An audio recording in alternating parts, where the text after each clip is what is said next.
Henry Yosodiningrat, kuasa hukum Brigjen Hendra Kurniawan, mengungkapkan pernyataan penyesalan Verdi Sambo Jumat 28 Oktober.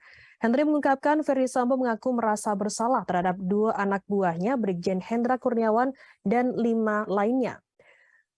5 lainnya yakni Kombes Agus Nurpatria, AKBP Arif Rahman Arifin, Kompol Baikuni Wibowo, Kompol Cuk Putranto, dan AKP Irfan Widianto.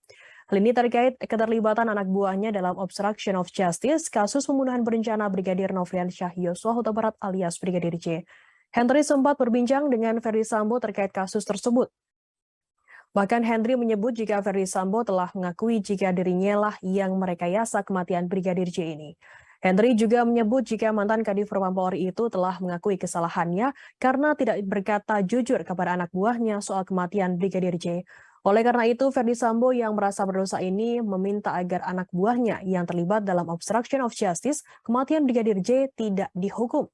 Verdi Sambo juga disebut siap bertanggung jawab atas perbuatannya dalam kasus ini dan meminta agar hukumannya dialihkan kepada dirinya saja.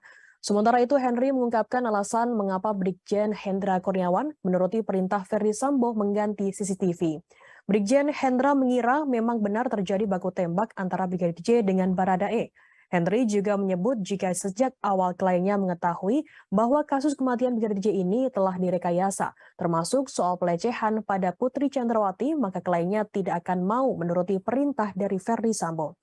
Terakhir, Henry berharap agar hal ini bisa menjadi pertimbangan hakim di persidangan dalam mengadili anak buah Verdi Sambo yang kini menjadi terdakwa obstruction of justice kasus kematian Brigadir J.